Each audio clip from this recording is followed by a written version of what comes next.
Good morning भाई लोगों। सबसे पहले तो आप सभी को दिल से धन्यवाद कि आप लोगों ने मेरे को इतना सारा प्यार दिया है। अब आप पूछ सकते हो कि सोनू भाई आप इतने दिनों से कहाँ थे, क्या कर रहे थे, आपके साथ क्या हुआ, क्या नहीं हुआ। तो भाई लोगों सच बता रहा हूँ, पिछले 60 दिनों से मैं अपने घर पर बैठकर रो रहा हूँ। बहुत सारी एंजाइटी फील कर रहा हूँ और बहुत कुछ हो रहा है मतलब, क्योंकि मेरी जिंदगी बर्बाद हो चुकी है। अब मेरे पास कुछ भी नहीं है करने को। क्या हुआ है मेरे साथ, कुछ अलग हुआ है मेरे साथ, जिस वजह से जो भी मैं था ना वो खत्म हो गया है। कैसे हुई है मेरी जिंदगी बर्बाद, ये जानना है आपको अगर, या फिर मेरे को मैं बताऊं कि मेरे को मैं बता सकता हूँ आपको कि मेरी जिंदगी कैसे बर्बाद हुई है, तो उसके लिए मेरी जिंदगी जाननी पड़ेगी कि सोनू ने स्ट्रगल करके क्या अपने जीवन में हासिल किया था और उसके पास अब वो नहीं है। सोनू जिंदा रहने के लिए भी संघर्ष करा है सोनू भाई ने, जिंदा रहने के लिए। तो मैं बताता हूँ आपको कि मेरी जिंदगी कैसी थी, तब आपको भी समझ में आएगा कि मैंने क्या खोया है और मैं ऐसा क्यों सोच रहा हूँ कि मेरी जिंदगी बर्बाद हो गई है। और सबकी शुरुआत होती है मेरे नाना जी के घर से, वहीं से शुरू करते हैं।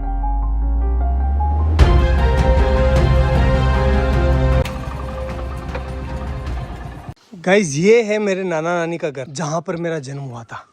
चलो अंदर चलकर देखते हैं कौन कौन है।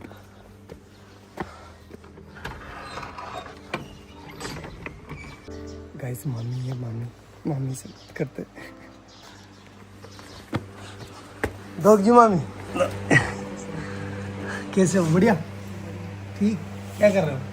बढ़िया है, घर का सब तैयार है। हाँ तैयार है, सब तैयार है। तो कुछ ऐसा दिखता है नाना नानी का घर। मेरा जन्म हुआ था यहाँ पर। पहले आपको पता है कि ना हॉस्पिटल वगैरह नहीं जाते थे, मतलब बच्चे जो है वो घर पर ही हो जाते थे। तो मेरा भी जन्म ऐसे ही हुआ है। मम्मी हम यहाँ कौन से कमरे में रहते थे पहले, जब मैं छोटा था ना, बच्चा था तब? इस वाले में। ये है वो रूम जहाँ पर हम बचपन में रहा करते थे, ये वाला। देखो आप, ये देखो इधर इधर इधर इधर। इस वाले रूम में जो है भेड़ और बकरियों के बच्चे रहा करते थे, क्योंकि बाहर कुत्ते मार देते थे ना, इसलिए। और इस वाले पोर्शन में जो है मेरी बूढ़ी नानी, जो अब इस दुनिया में नहीं है, और मेरी मम्मी दोनों रहा करती थी। और यहीं पर हम जो है पले बड़े हुए। एक्चुअली में हुआ क्या था गाइस कि यार वो एल्कोहलिक थे, थोड़ा सा उनकी हैबिट थी कि उनको नशा लग गया था। तो फिर वो हमारी टेक केयर नहीं कर पा रहे थे अच्छे से। तो नाना नानी ने ये रिस्पॉन्सिबिलिटी ली कि हम जो है इन बच्चों को पालेंगे, अदरवाइज इनका क्या होगा। तो उन्होंने हमें यहाँ लेकर आए और यहीं पर जो है मम्मी अपना काम करती थी, साथ ही साथ हमारा पालन पोषण यहीं हो रहा था। तो मैं एक लाइन बोल सकता हूँ कि अगर मेरे नाना नानी नहीं होते ना, तो आज मैं या फिर मेरे बहन भाई हो सकता है कि इस दुनिया में नहीं होते। गाइस देखो नाना जी का गांव कितना प्यारा है। खैर फिर वो टाइम आया जब हमें ये घर छोड़ना पड़ा, क्योंकि यार गाइस देखो नाना नानी कब तक पालेंगे, उनकी खुद की भी कोई जिम्मेदारी है, इसलिए फिर हमें यहाँ से जाना पड़ा। चलो अपन भी चलते हैं, लेकिन उससे आशीर्वाद ले लेते हैं। चलो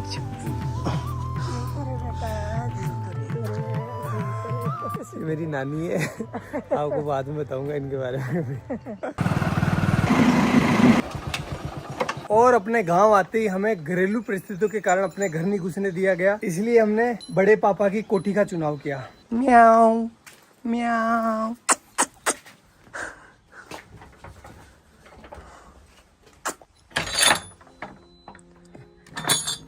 तो भाई लोगों ये है हमारी कोठी, जहां पर हम 2 साल रुके थे। तो अगर मैं अपने 2 हाथ फैलाऊं ना, इतना ही डिस्टेंस है, ज्यादा नहीं है। इतनी ही इसकी लंबाई है और इतनी ही इसकी चौड़ाई है, ये देखो।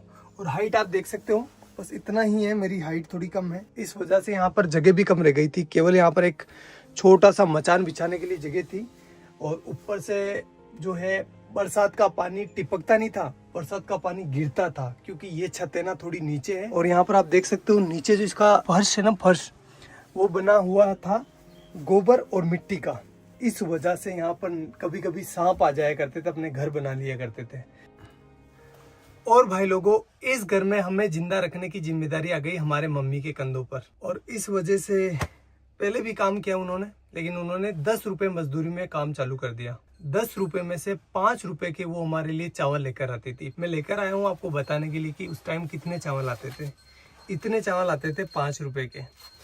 तो इन चावलों से वो हमारा पेट भरती थी, तीनों बहन भाइयों का सॉरी, और खुद भूखी सो जाती थी कि मेरे बच्चों का पेट भर जाए, बस बहुत है, मैं तो निकाल लूँगी रात। और हम ना समझते उस टाइम, तो हम नहीं समझ पा रहे थे कि हमारी माँ जो है वो भूखी सो रही है। हम तो बस अपना पेट भरने का ध्यान दे रहे थे। लेकिन मेरी मम्मी जो है उस टाइम बिना कुछ खाए भूखी सो रही थी। एक जो कटोरी होती है आटे की, उसको संभाल के रख रही थी कि जब बुरा टाइम आएगा तो मैं अपने बच्चों को खिलाऊंगी। खुद कुछ नहीं खा रही थी, एक टाइम खाना खाती थी पूरे दिन में वो, और कंटिन्यूस काम कर रही थी वो।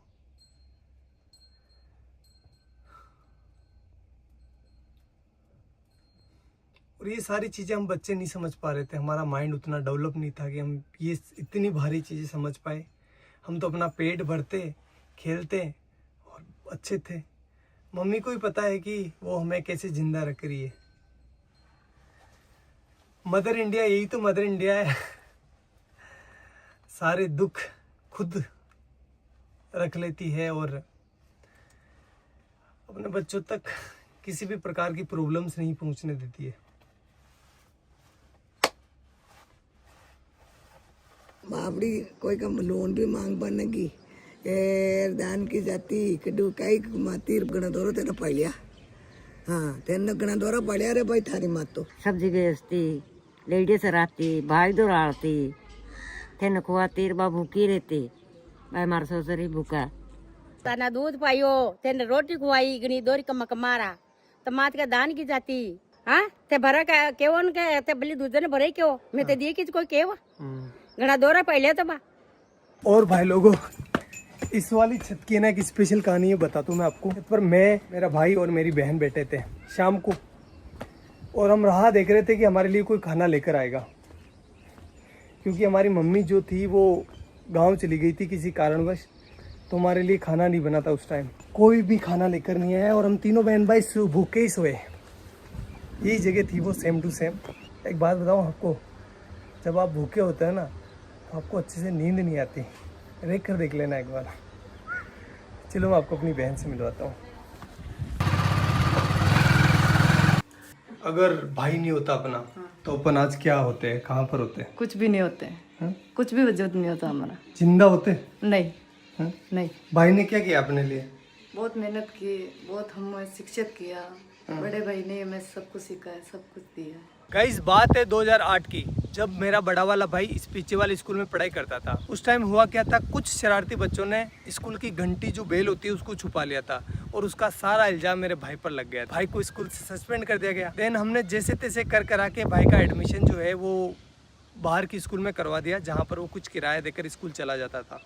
2 रुपये लगते थे शायद उस टाइम किराए के, या 1 रुपया लगता था, आई डोंट नो फुली। फिर कुछ समय बीता, उसके बाद मैंने और मेरी बहन ने 5वीं क्लास पास कर ली, और हम जब 6ठी क्लास में यहाँ पर एडमिशन लेने आए तो हमें बोला गया कि आपके भाई ने जो घंटी छुपाई थी उसको जो है आपको भरना पड़ेगा, अदरवाइज़ आपका एडमिशन नहीं होगा। तो उस टाइम 350 रुपये, 360 रुपये जो है उस घंटी के देने थे। 1 महीने से ज़्यादा टाइम लग गया 360 रुपये का जुगाड़ करते करते, इसलिए उस साल हमारा एडमिशन नहीं हो पाया और यहाँ पर जो है एडमिशन बंद हो गए। अब घर वाले हमें किराया देकर किसी दूसरी स्कूल नहीं भेज सकते थे, क्योंकि वो अफोर्ड नहीं कर पाते उस टाइम, और हम छोटे बच्चे थे तो किसी दूसरे गांव भी स्कूल नहीं जा पाते, क्योंकि दूर था ना। हमारा गांव काफ़ी बड़ा है, तो हम दूसरी जगह अगर जाएंगे ना तो हमें कम से कम 3-4 किलोमीटर जो है पैदल चलना पड़ेगा। तो छोटे बच्चे थे तो नहीं हो पाया वो सारी चीज़, और हमारा 1 साल पूरा बर्बाद हो गया। फिर मेरे बड़े वाले भाई ने एक भारी डिसीजन ले लिया, और उसने अपनी सारी पढ़ाई छोड़कर, अपनी सारी ज़िंदगी दांव पर लगाकर मेरी और मेरे बहन के लिए काम चालू कर दिया। उसने फर्स्ट काम चालू करा मंडी में। जो सब्जी मंडी होती है ना वहाँ पर। गाइस मैं हूँ अभी उस सब्जी मंडी के अंदर जहाँ से मेरा भाई सब्जी खरीदता था। 15-20 किलो वजन को अपने सर पर रखकर मेरा गांव जो कि यहाँ से 20-25 किलोमीटर दूर है वहाँ पर लेकर जाता था। वो सब्जी वो फल फ्रूट बेचता था जिससे कि कुछ पैसा आए और वो अपने बहन भाइयों का पेट भर सके, अपनी माँ के सर पर जो बच्चों का पालने का भार था उसको कम कर सके। और ये वो काम कर रहा था जब उसकी उम्र है ना 16 साल की। वो बाल श्रम कर रहा था। क्यों? क्योंकि अपने बहन भाइयों को जिंदा रख सके और उनको अच्छी एजुकेशन दे सके। घर में कई सामान नहीं रहा तो दोनों मन भाई सब्जी ले जाता, मैं दोनों जेर बेच जाता। ये वो चौराहा है जहाँ पर मेरा भाई सब्जी लेकर उतरता था और उसे एक एक घर बेचने जाता था। चलो मैं आपको दिखाता हूँ कि वो इतना सारा वजन लेकर कितना पैदल चलता था।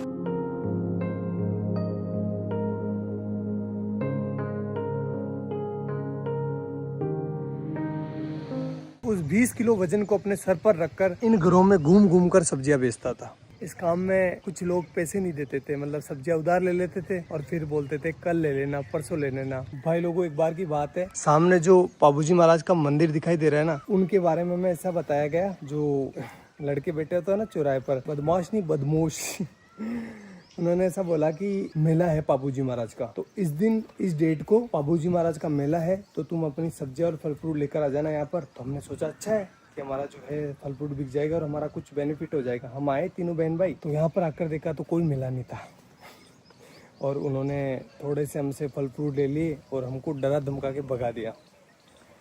तो एट दी एंड धंधा जो है वो इतना अच्छा चल नहीं रहा था, इसलिए उस काम को भी हमें छोड़ना पड़ा। हमें नहीं, मतलब भाई को छोड़ना पड़ा।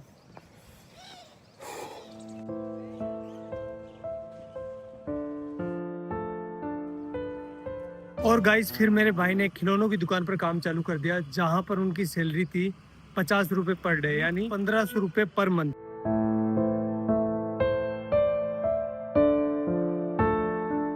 एक महीने बाद जब भाई की सैलरी आई तो उसने लगभग आधा भाग यानी 700 रुपए के आसपास मेरे और मेरी बहन के लिए बुक्स लेने में खर्च कर दिया, जबकि खुद काम पर फटे हुए कपड़े पहनकर जा रहा था। वो चाहता तो अपने लिए कपड़े ले सकता था ना, लेकिन नहीं लिए उसने। लेकिन हम खुश थे। क्यों खुश थे? क्योंकि पहली बार रजिस्टर आया था, पहली बार हेल्प बुक आई थी, अब हमारे भी अच्छे दोस्त बनेंगे।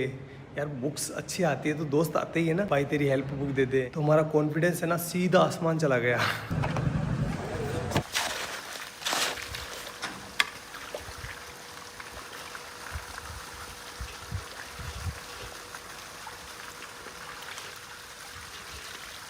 भाई लोगों अब मेरी बारी थी, जो भी मैंने लिया है ना उसको वापस रिटर्न करने की, इसलिए मैं काम करने लग गया। साथ ही साथ अब बड़ा हो गया था, इसलिए मैं अजमेर वाली स्कूल में जाने लगा बस से, और वो भी साइंस बायो पढ़ने। तो बताता हूँ मैं आपको ये मैंने कैसे किया। गाइस ये जो सामने सीमेंट की फैक्ट्री देख रहे हो ना, इसकी दीवार बनाई है ये वाली, ये गाइस ये मैंने अपने हाथों से डलवाई है। अब तो खराब भी होने लग गई, बताओ ये। भाग भाग सोनू भाग भाग भाग भाग। गाइस अब तो मैं भाग भी नहीं पा रहा हूँ। पहले ना इतना दूर, लगभग ये होगा 600 मीटर दूर, एक पूरा सीमेंट का कट्टा जो कि 50 kg वेट का, यहाँ पर पटक कर अपने कंधे पर, और एक साइड जो है ना वो चिमनी लगी हुई है, वहाँ से लेकर उस वाले कोने से जहाँ से अपन आए थे ना वहाँ पर लेकर जाता था। अरे भगवान, इसका ठेकेदार इतना खड़ूस था। जब मैं बोलता था ना, मैं छोटा था तो दर्द तो होता है यार, 50 किलो का कट्टा लेकर जाता था तो पेन हो रहा था मेरे को। तो मैंने बोला सर कि मेरे से ना ये लेकर नहीं जा पा रहा हूँ मैं इसको। तो बोला कि काम पर क्यों आया है, पैसे किस बात के मिलेंगे, ऐसे बोलते थे। करना पड़ता था भाई। तो ये वाला काम तो मेरे को ज़िंदगी भर याद रहेगा, क्योंकि वो सीमेंट के कट्टों ने मेरी रीढ़ की हड्डी में प्रॉब्लम कर दी। गाइज ये जो आप बिल्डिंग देख रहे हो ना, ये हमने बनाई है एक मजदूर के तौर पर। और गाइज ये वाली जो टंकी आपको दिखाई दे रही है, ये नहीं बनवाई है। हाँ ये जो दीवार आप देख रहे हो ना, ये सब कुछ। भाई लोगों, भैंस चराते टाइम बायोलॉजी पढ़ने का मजा ही कुछ अलग होता है, क्योंकि एग्जाम्पल यहाँ पर सामने होते हैं। जब एक बगुला है ना भैंस के आसपास होता है तो उसका मतलब ये है कि वो सेब पोजीता कर रहा है। क्योंकि आप देख सकते हो जहाँ पर भैंसें चल रही है ना, उसके पास एक बुगला है। ये देखो बुगला है।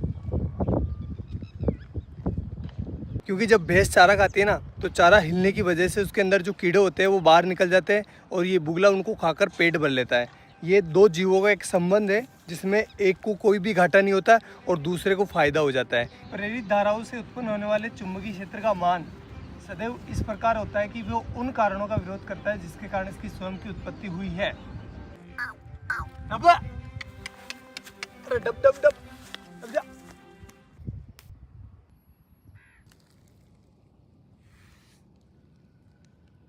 अब भाई लोगों, अब रिजल्ट का टाइम, लेकिन वो मैं यहाँ नहीं बताऊंगा, मैं बताऊंगा उस वाले पहाड़ के ऊपर। तो चलो चलते हैं। अरे काटे काटे है तो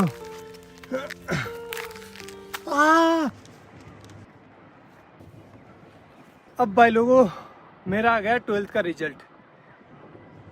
परसेंटेज तो कम ही बना है, फिर भी मैं आपको बता देता हूँ। ये देखो 77%, जिसमें से केमिस्ट्री में आए 93 डिक्टेशन और फिजिक्स में आए हैं 87 डिक्टेशन। भाई लोगों, ये मेरे परसेंटेज नहीं है, ये लेकर आया मेरे जीवन में कॉन्फिडेंस। अभी तक भी मेरे जीवन में कोई हार्ड काम आता है ना, तो मेरे को अंदर से आवाज़ होती है कि तू कर लेगा, डर मत, तू कर लेगा। लेकिन इस बार है ना, मेरे को सोनू का सूरज डूबता हुआ दिखाई दे रहा है।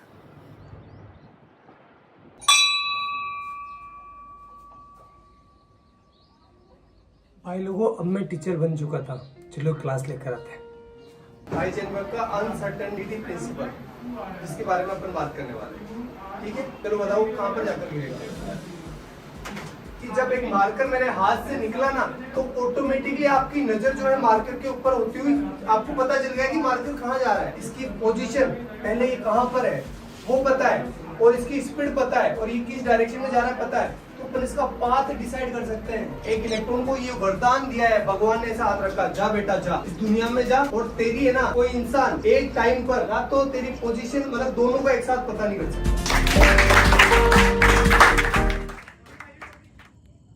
फिर ऐसे करते करते मैं टीचर बन गया, और मेरे पास बहुत काम था।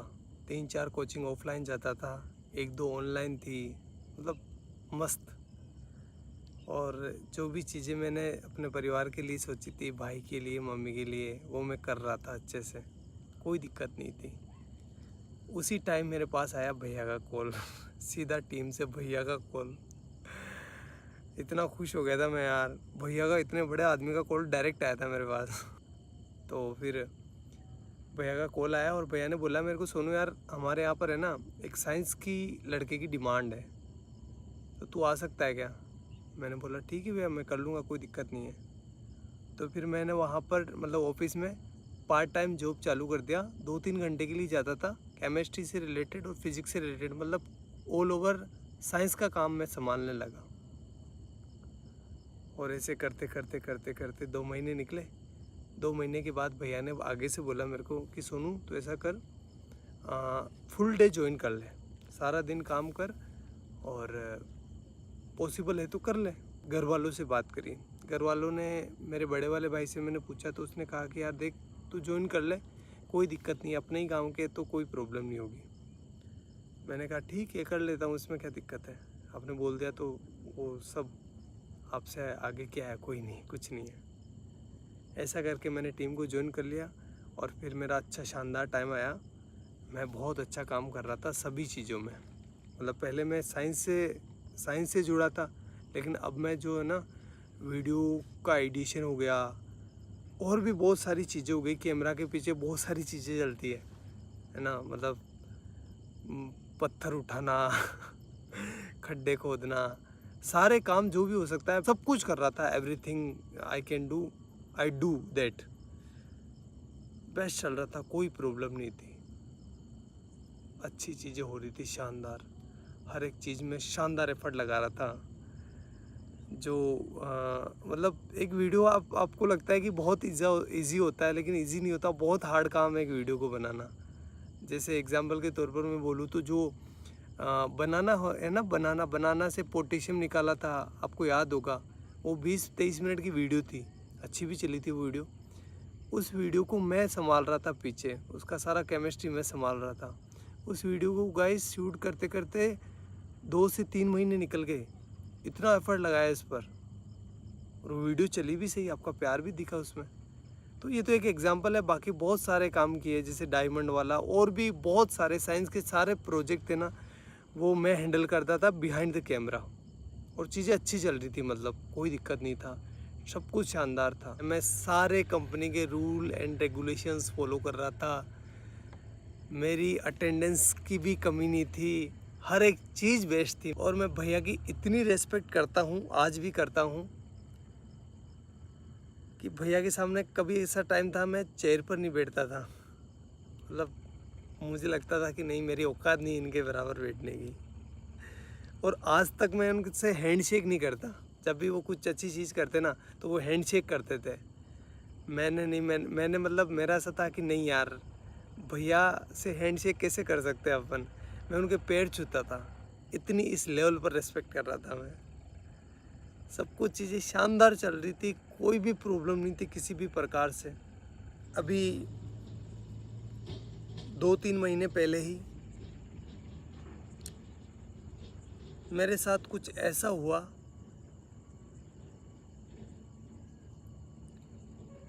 कि मैं अब आपको बता नहीं सकता। मैं पता नहीं कौन सी ज़िंदगी से निकल के आया हूँ, मेरे ये दिन कैसे निकले हैं मैं ही जानता हूँ। वो तो आप लोगों का प्यार है और घर वालों का प्यार है, लेकिन मैं एक बहुत हार्ड टाइम से निकला हूँ। तो मैं कुछ बोलकर क्योंकि मेरी मेंटल हेल्थ और मेरी इमोशनल हेल्थ दोनों ही ठीक नहीं अभी।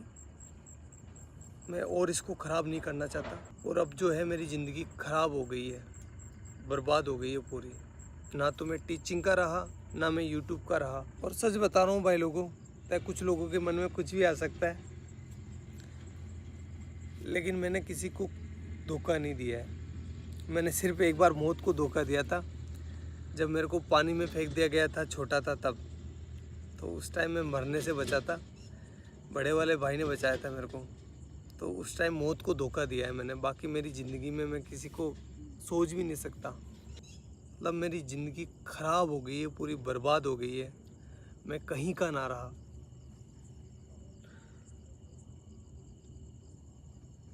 लेकिन घर वालों को वो चीज़ें नहीं दिखा सकता मैं।